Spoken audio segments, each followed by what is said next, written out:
El representante de la Cámara, David Racero, está en el ojo del huracán por unos audios revelados por el periodista Daniel Coronel este fin de semana, que serían la prueba de las precarias condiciones laborales que habría ofrecido en un Fruver de su propiedad y de su familia.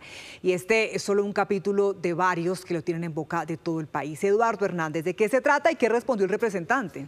Hola Daniela, ¿qué tal? Un feliz día para usted. Pues mire, si le parece, comencemos con el capítulo más sonado, el de la contratación de una cajera que, de acuerdo con la denuncia del periodista Daniel Coronel, iba a trabajar en un Fruver de propiedad de Racero y de su familia. En este audio, donde habla el representante David Racero del Pacto Histórico, abanderado de la justicia social y del derecho de los trabajadores a un pago justo, al parecer, alguien le estaba ayudando con esa contratación y esto es lo que se escucha. El pago es de 1 millón mensual, no tiene prestaciones, no tiene nada, 1 millón, y si toca decirle que es tiempo completo. 7 de la mañana, 8 de la noche, ellos saben. Sí, pero toca decirle un día de descanso a la semana, ellos sí tienen un día de descanso, que nos toca después ver cómo lo cubrimos y ya. Pues ojalá que pueda ir hoy, sí, para empezar a capacitarse y empezaría el 1 de abril, esos 3 días de capacitación. Ellos tienen que, todo, ellos son toderos, no solo caja, ¿no? Sino que también arreglan, hacen pulpa, hacen aseo, lavan baños, lavan los pisos, arreglan obviamente la comida, o sea, estar dispuesto para todo, o sea, cajera, pero de todo. Pero no solo eso, también denuncia el periodista Daniel Coronel que el representante David Racero supuestamente delegó a uno de sus colaboradores en la UTL, es decir, a uno de sus colaboradores asignados allí en el Congreso para que atendiera el Fruver de su familia. Es decir, un trabajador pagado por el Estado, pero al servicio de un negocio privado del representante. Pues una vez conocidas las denuncias, el representante David Racero publicó un extenso comunicado en el que advierte que hay unos asuntos que están siendo investigados por la Corte Suprema de Justicia a petición de él mismo. Si bien dice que la denuncia es mentira, en ninguna parte de este comunicado explica ese audio, si es verdad o es mentira que intentó realizar esta contratación y con estas precarias condiciones. Lo único que dice es lo siguiente: en 2020, durante aproximadamente 6 meses, mi familia y yo tuvimos un pequeño emprendimiento familiar. Diversas circunstancias relacionadas con la pandemia mantuvieron los saldos en rojo y obligaron a la liquidación. Esa es la única verdad. Si bien es cierto que el periodista Daniel Coronel no dice de cuándo son estos audios, es cierto que el caso parece no tener justificación ni antes ni ahora. En el comunicado, Racero se limita a decir que con mentiras quieren causarle un matoneo mediático y deslegitimar su defensa de los derechos laborales que hoy se están discutiendo en el Congreso. A este escándalo se suma otro que tiene que ver con supuestas prácticas clientelistas. El viernes se conocieron estos chats del representante David Racero con el director del SENA, Jorge Londoño, pidiéndole unos puestos de prestación de servicios en el SENA del Cesar, que antes estaban asignados, según dice este chat, al Centro Democrático. Dice que para tal efecto debe comunicarse con su tío José Luis Mayorga, que es quien supuestamente va a elegir al personal que le será asignados en estos puestos. Es tal el cinismo que hasta de manera jocosa el director del SENA le pide a Racero que deje algo para los verdes. Señor Andrés Hernández, director ejecutivo de Transparencia por Colombia, bienvenido a Noticias Caracol. ¿Y usted qué opina de todo esto? Eduardo, muy buenos días. Pues es lamentable realmente todo lo que estamos viendo los colombianos, las colombianas en estos últimos días con respecto a lo que sucede en esas prácticas clientelistas que siguen afectando fuertemente nuestras instituciones. Es lamentable, por supuesto, que entidades como el SENA, pero también muchas otras, sigan siendo vistas como botines políticos que estén pasando de un partido a otro sin que realmente le demos la estabilidad y el foco que necesitan entidades tan importantes como el SENA, que atiende a millones de colombianos. Hemos, en Transparencia por Colombia, invitado muchas veces a cada presidente a que presente una reforma realmente fuerte de blindaje del clientelismo del servicio público. Eso no ha sido posible. Esto no es un problema ni de izquierda ni de derecha, es un problema que al final la sociedad colombiana tiene que demandarle a la clase dirigente. Nuestros puestos públicos no pueden seguir siendo una moneda de cambio de los partidos políticos.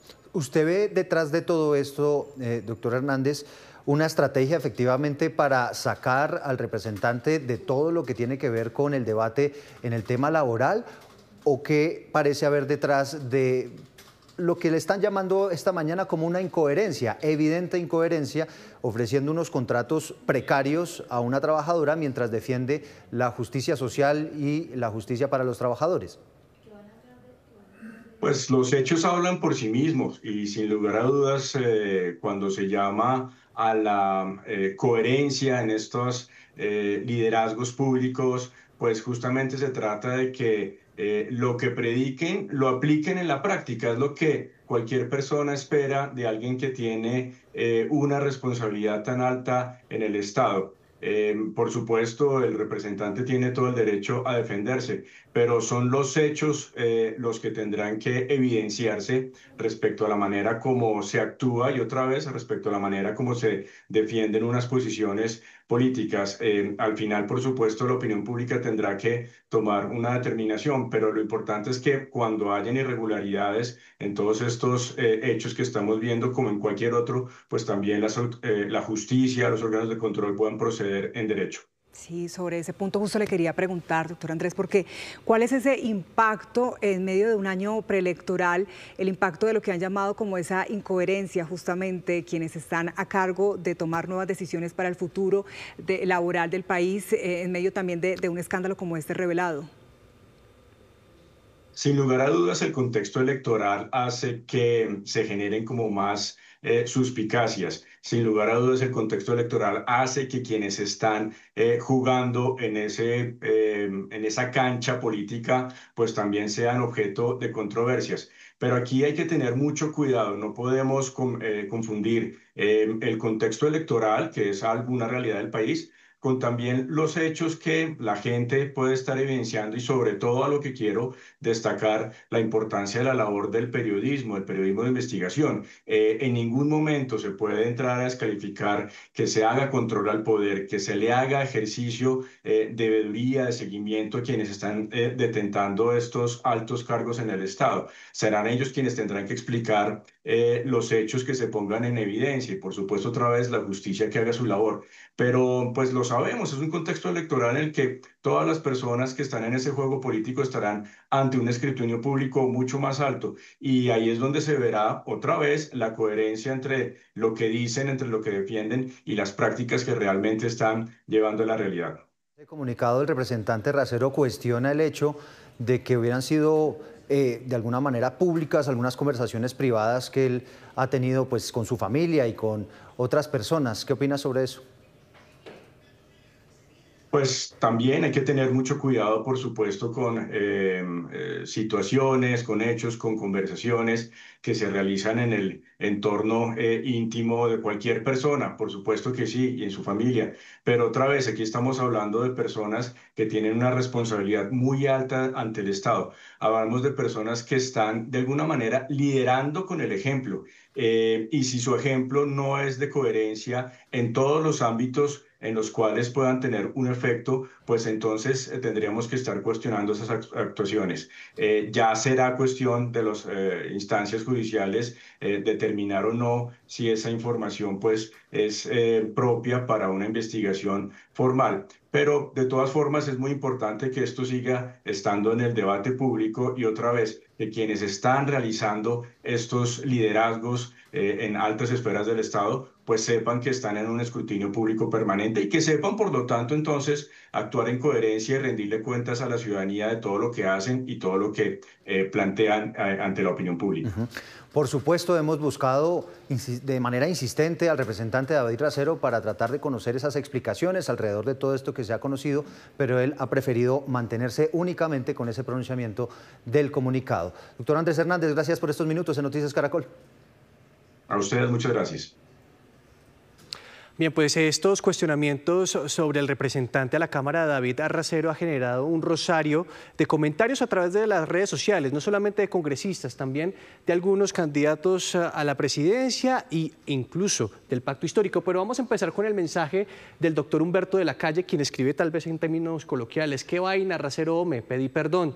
Te tenía buen concepto, pero tanto o más grave que tu comportamiento es que aparecen copartidarios que te defienden. La tapa de las tapas. También Angélica Lozano, la presidenta de la Comisión Cuarta, donde en este momento hay el trámite de la reforma laboral, dice lo siguiente: me mandan por favor las enérgicas reacciones del presidente Petro, las centrales obreras y congresistas del Pacto Histórico al abuso y violación de derechos perpetrados por Racero. Ayer condenaron y criticaron una ponencia que no conocen ni han leído. Hostigaron a la Comisión Cuarta en general y a mí en particular.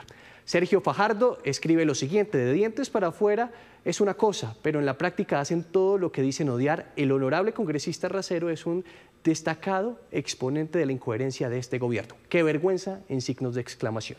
Y también el ex senador David Luna dice lo siguiente: hay que ser bien caradura para hacer campaña despotricando de la corrupción y luego llegar al poder a repartir puestos como en los peores capítulos del pasado. Esto por el escándalo o las conversaciones que tuvo con Jorge Londoño del SENA. Dice: el clientelismo no se acabó, se vistió de cambio. Y uno de los comentarios tal vez más llamativos tiene que ver con Cielo Rosinski, quien es superintendente de Comercio y ministra encargada de Comercio. Tal vez es una de las únicas voces del Pacto Histórico que se ha pronunciado al respecto. En un extenso comentario a través de su cuenta de X, no solamente cuestionó la incoherencia en la derecha, también en la izquierda, pero me llama poderosamente la atención este párrafo con el que termina su mensaje.